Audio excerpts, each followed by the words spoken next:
Hello friends, आज मैं आपके सामने रोमानिया के वर्क परमिट्स की डिटेल लेके आया हूँ। ऑस्ट्रेलिया और न्यूजीलैंड के अलावा भी दूसरी कंट्रीज़ के वर्क परमिट्स होते हैं, जिसमें अगर हम यूरोप की बात करें तो सबसे इजीली जो कन्वर्ट हो सकते हैं वो रोमानिया है।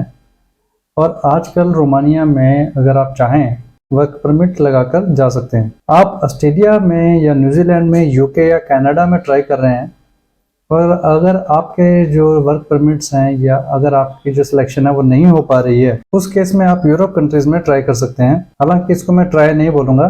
अगर आप वर्क परमिट अप्लाई करते हैं तो 99% चांस है कि आपको वर्क परमिट मिल जाएगा।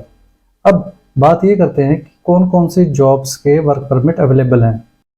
दोस्तों, यूरोप में जो कंट्री है रोमानिया, इसमें जो हमारे पास वर्क परमिट इस वक्त अवेलेबल हैं वो कंस्ट्रक्शन लाइन के हैं। अगर बिल्डिंग कंस्ट्रक्शन होती है, रोड कंस्ट्रक्शन जो होती है, उसमें अगर आप स्किल्ड हैं, कोई भी प्रोफेशन हो सकता है, इलेक्ट्रिशियन का हो सकता है, पेंटर का हो सकता है, आप प्लम्बर हैं या फिर आप मैसन हैं, तो कंस्ट्रक्शन से रिलेटेड या बिल्डिंग से रिलेटेड जो ऑक्यूपेशंस हैं, अगर आप उसमें स्किल्ड हैं तो आप यहाँ पे अप्लाई कर सकते हैं। सैलरी की अगर मैं बात करता हूँ तो यूरोप में, रोमानिया कंट्री में जो वर्क परमिट इस वक्त मैं आपसे बात कर रहा हूँ, उसकी जो सैलरी होगी वो 650 यूरो से लेके 900 यूरो तक हो सकती है। ये डिपेंड करता है कि आप कौन सी जॉब के लिए अप्लाई कर रहे हैं, कौन सा वर्क परमिट है, हेल्पर का है या फिर आपका इलेक्ट्रिशियन का है या स्किल्ड मैसन का है या मैसन हेल्पर का है। तो डेजिग्नेशन के हिसाब से सैलरी होंगी और सैलरीज में आपको ओवर टाइम भी मिलेगा। अगर आप ओवर टाइम करते हैं तो आप ज़्यादा पैसे कमा सकते हैं। एजुकेशन की बात करें तो आपको 10th या 12th पास भी चलेगा, लेकिन आपकी इंग्लिश अच्छी होनी चाहिए, क्योंकि आपका इंटरव्यू होगा एम्प्लॉयर्स के साथ और एम्प्लॉयर का इंटरव्यू के बाद अगर आपका सिलेक्शन होता है तो ही आपका प्रोसेस स्टार्ट होगा। तो इसीलिए आपकी इंग्लिश थोड़ी बहुत अच्छी होनी चाहिए ताकि आप समझ सकें। और लेटर ऑन बाद में भी एम्बेसी में जब हम अप्लाई करेंगे तो एम्बेसी में भी आपका इंटरव्यू हो सकता है, तो आपको इंटरव्यू के लिए तैयार रहना होगा। इसीलिए आपकी इंग्लिश थोड़ी ठीक होनी चाहिए, आप समझ सकें, बात कर सकें, बेसिक इंग्लिश आपकी अच्छी होनी चाहिए। वर्क परमिट जो ये है ये आपका 2 साल के लिए होगा, तो ये एक्सटेंड भी किया जा सकता है, लेकिन अभी यहाँ से जो वीज़ा आपका मिलेगा वो आपका 6 मंथ्स के लिए होगा और आगे जाके वहाँ पे TRC अप्लाई होगी और ये सब एम्प्लॉयर कराएंगे और वहाँ से फिर आपका जो वर्क परमिट होगा वो कन्वर्ट जो होगा वो 2 साल के लिए होगा। सैलरी जो है उसमें ओवर टाइम होगा, वो मैंने आपको बता दिया है। ओवर टाइम जितना करेंगे आप उतने आप कमाई कर सकते हैं ज़्यादा। और इसमें फूड आपका अपना होगा, लेकिन अकोमोडेशन आपको एम्प्लॉयर की तरफ से मिलेगी, तो फ्री अकोमोडेशन है। प्रोसेस, अगर मैं प्रोसेस की बात करूं तो प्रोसेस टाइम जो है 5 महीने लगते ही हैं। 5 मंथ्स आप लेके चलिए और मैक्सिमम ये 7 या 8 मंथ लग सकते हैं। अगर आपका प्रोसेस चल रहा है, एम्बेसी में चली गई है, आपकी फाइल चली गई है, अगर हम इस लेवल तक पहुंच चुके हैं तो ये 8 या 9 महीने लग सकते हैं। बस आपको थोड़ा सा पेशेंस रखना होगा और मैक्सिमम 9 महीने हो सकता है। लास्ट ईयर मैंने देखा था कि 9 महीने से भी ज़्यादा हो गया था, लेकिन उसको मिल गया था वीज़ा। तो रोमानिया का वीज़ा मिल जाता है, लेकिन इसमें आपका जो प्रोसेस टाइम है वो लगता ही है, 5 या 7 महीने लगते हैं, तो आपको पेशेंस रखना होगा। अब इसमें अब डॉक्यूमेंट्स कौन कौन से लगेंगे वो मैं आपको बता देता हूँ। सबसे पहले शुरुआत में हमको आपकी आइडेंटिफिकेशंस के डॉक्यूमेंट चाहिए होंगे। आपका ID चाहिए होगा, जैसे आधार कार्ड हो गया, पासपोर्ट, और इसके साथ आपके जो एक्सपीरियंस सर्टिफिकेट होंगे वो चाहिए। अगर आप जनरली काम करते हैं तो ही आप अप्लाई कीजिए, अदरवाइज़ कोई फ़ायदा नहीं होगा, इंटरव्यू में आप फेल हो सकते हैं। अगर आपके पास एक्सपीरियंस सर्टिफिकेट हैं या फिर आप बना सकते हैं, वो आपकी मर्जी है। अगर आपके पास एक्सपीरियंस सर्टिफिकेट हैं तो वो डॉक्यूमेंट्स आपके सबसे पहले लगेंगे। और इसमें बैंक में कोई फंड्स वगैरह या फिर सैलरी स्लिप्स, इसकी कोई ज़रूरत नहीं है। एज आपका जो है इसमें एज बार रहेगी, ये 45 ईयर्स से कम आपकी एज होनी चाहिए। अगर आप 45 से ज़्यादा हैं तो कोई फ़ायदा नहीं है। PCC हमें चाहिए होगा आगे की स्टेज में, शुरुआत में PCC की ज़रूरत नहीं है। PCC नेक्स्ट स्टेज में चाहिए होगा, अगर आप सेलेक्ट हो जाते हैं तो ही ज़रूरत पड़ती है। अगर मैं इसके प्रोसेस की बात करूं तो सबसे पहले आपके डॉक्यूमेंट्स हमें चाहिए होंगे, उसके बाद आपका इंटरव्यू होगा। After your documents are being verified होने के बाद फिर आपका इंटरव्यू होगा। इंटरव्यू के बाद आपका अगर सिलेक्शन होता है तब हम नेक्स्ट स्टेज पे जाएंगे, और नेक्स्ट स्टेज पे जाके फिर आपका पीसीसी और आपके बाकी डॉक्यूमेंटेशंस की जो होगी वो सब कार्रवाई होगी, और लास्ट में जाके 3-4 महीने के बाद जब एम्बेसी में हम फाइल करेंगे तो वहाँ पे आपका इंटरव्यू हो सकता है। इंटरव्यू के लिए you have to be ready. Embassy में जो पूछते हैं इसमें डरने की कोई ज़रूरत नहीं है।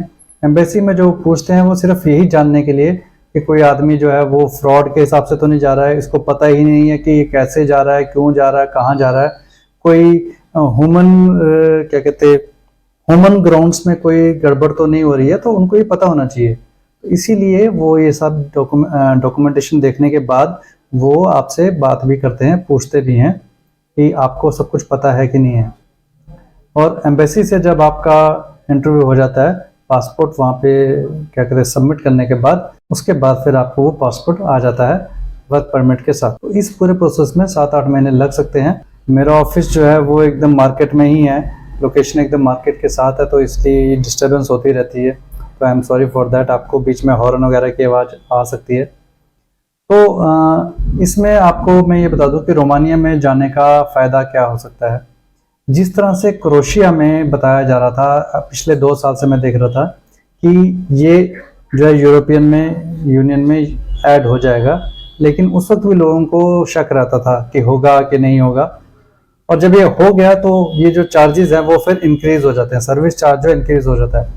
सिमिलरली रोमानिया इस बार नहीं हो पाया था, लेकिन with in 2 years, 1 year, may be next year और नेक्स्ट ईयर, कुछ कह नहीं सकते हैं, लेकिन जब रोमानिया भी इसमें ऐड हो जाएगा तो ये सर्विस चार्जेस बढ़ जाएंगे। वर्क परमिट जो रोमानिया का होगा वो थोड़ा मुश्किल हो सकता है, तो ये दिक्कत हो सकती है। अगर आप रोमानिया जाते हैं जो कि इजी वे है तो आप यूरोप में पहुंच जाएंगे। अगर आप यूरोप में पहुंच जाते हैं तो आपके सामने दूसरी कंट्रीज में जाने के रास्ते खुल जाएंगे जो डेवलप्ड कंट्रीज हैं। ये जरूरी नहीं है कि पूरी जिंदगी जो है आपने 2 साल ही निकालने हैं वहां पे, आप एक्सटेंड करना चाहें कर सकते हैं, लेकिन आपके पास दूसरी डेवलप्ड कंट्रीज में जाने के रास्ते खुल सकते हैं, वो चाहे ऑस्ट्रेलिया हो, न्यूजीलैंड हो या फिर यूके हो। मेरे कुछ सब्सक्राइबर डेवलप्ड कंट्री से विजिटर वीजा लेके भी ऑस्ट्रेलिया और न्यूजीलैंड जा गए हुए हैं। ये भी एक प्रोसीजर है कि अगर आप दुबई जाते हैं, दुबई जाके वहाँ पे कुछ महीनों के लिए रहते हैं, तो वहाँ से भी आप ऑस्ट्रेलिया के लिए विजिटर वीज़ा के लिए अप्लाई कर सकते हैं, तो वहाँ से आपको वीज़ा मिल जाता है, विजिटर वीज़ा मिल जाता है। तो ये एक रास्ता होता है जिससे आप डेवलप्ड कंट्रीज में एंट्री ले सकते हैं। तो यूरोप में आप 1-2 साल रुक रहे होंगे तो आपका प्रोफाइल अच्छा हो जाएगा और इसके बेस पे आप अपना फ्यूचर आगे बना सकते हैं। इसीलिए अगर आप किसी डेवलप्ड कंट्री में नहीं जा सकते, अगर इस वक्त किसी भी वजह से आपका प्रोफाइल ठीक नहीं है या फिर वहाँ पे चार्जेस ज़्यादा हैं या कुछ है, व्हाटएवर, आप छोटी कंट्री में ट्राई कर सकते हैं। वहाँ पे पहुँचकर आप वहाँ से दूसरी कंट्री के लिए जा सकते हैं। पिछले 1 साल से मैंने कई हजार, कम से कम 3-4-5-6 हज़ार लोगों से बात की है। उनमें से बहुत सारे ऐसे प्रोफाइल थे, 15-20 तो ऐसे प्रोफाइल थे जिनका वर्क कहीं से भी किसी भी एंगल से लग नहीं सकता था, वीज़ा नहीं लग सकता था, तो मैं इनको डायरेक्ट मना कर देता था कि आपका वीज़ा बिल्कुल भी नहीं लगेगा, किसी और से भी ट्राई करने की जरूरत नहीं है। कुछ ऐसे प्रोफाइल्स थे जिनका वीज़ा वर्क परमिट ना होकर किसी और तरीके से वो पहुंच सकते थे, लेकिन लोगों ने सिर्फ वर्क परमिट ही सोचा होता है। उसी तरह से कुछ लोग ऐसे थे जो सिर्फ और सिर्फ ऑस्ट्रेलिया ही जाना चाहते थे, हालांकि उनका प्रोफाइल बिल्कुल भी सुटेबल नहीं था या फिर वो था ही नहीं इस तरह से कि वो किसी भी एंगल से वो ऑस्ट्रेलिया जा सकें। लेकिन अगर वो किसी और टूरिस्ट वीज़ा या स्टडी वीज़ा से ट्राई करते तो वो जा सकते थे, लेकिन उनको वर्क परमिट ही चाहिए था। सिमिलरली अगर आप ऑस्ट्रेलिया में इस वक्त नहीं जा पा रहे हैं तो आप दूसरी कंट्री में जाके वर्क परमिट के बेस पे वहां जाके कुछ सालों के बाद ऑस्ट्रेलिया, न्यूजीलैंड या फिर कोई डेवलप्ड कंट्री कनाडा वगैरह में ट्राई कर सकते हैं। तो ये एक तरह से आपके लिए पाथवे बन सकता है। अगर आपने अभी से जिद पकड़ी है कि भाई मुझे सिर्फ ऑस्ट्रेलिया ही जाना है, मुझे पहले ही जंप में ऑस्ट्रेलिया ही पहुंच जाना है, तो वो थोड़ा मुश्किल हो सकता है या उसमें टाइम लग सकता है, या फिर ये कह लीजिए शायद ना हो पाए अगर आपका प्रोफाइल ठीक नहीं है तो, अगर आपकी इंग्लिश बहुत अच्छी नहीं है तो। इसीलिए अगर आप दूसरी कंट्री में ट्राई करते हैं जिसमें यूरोप जो है सबसे बढ़िया है, और उसमें सबसे इजीली जो मिल रहा है वो रोमानिया है इस वक्त, बिकॉज अभी ये इंक्लूड नहीं हुआ है। तो ये विद इन 2 ईयर्स, 1 ईयर आपका अगर इंक्लूड हो जाता है तो आपके लिए फायदा ही है, जस्ट लाइक क्रोशिया। तो आप अगर एक्सपीरियंसड हैं, अगर आपके पास चार्जेस देने के लिए पैसे हैं, तो आप मुझे कॉन्टेक्ट कर सकते हैं, आपका वर्क परमिट लग सकता है। जो सर्विस चार्जेस हैं मेरे वो बहुत कम है, जो मार्केट में रेट होगा उससे बहुत कम होगा। मुझे मालूम है रेट क्या है और मुझे मालूम है कि मैं ज़्यादा चार्जेस नहीं ले सकता, वो मेरा रूल नहीं है। लेकिन कुछ चार्जेस लेने ज़रूरी होते हैं क्योंकि ये फ़ीस होती है, इसके बगैर काम नहीं हो सकता, ये आप सब समझते हैं। लेकिन चार्जेस सबसे कम होंगे। तो आप या फिर आपका दोस्त या कोई भी रिलेटिव है, अगर वो रोमानिया जाना चाहता है तो मुझे कॉन्टैक्ट कर सकता है। इसके अलावा दूसरी कंट्री है जिसमें हमें हैवी ड्राइवर की ज़रूरत है, और वो जो कंट्री हैं वो है लातविया, लिथुआनिया और स्लोवाकिया। तो यहाँ पे हमें हैवी ड्राइवर की ज़रूरत है। अगर आपके कोई फ्रेंड या रिलेटिव में हैवी ड्राइवर है तो उनको आप मेरी दूसरी वीडियो आप शेयर कीजिएगा, वो मैं दूसरी वीडियो में उसकी डिटेल्स दूंगा 2-3 दिन के अंदर।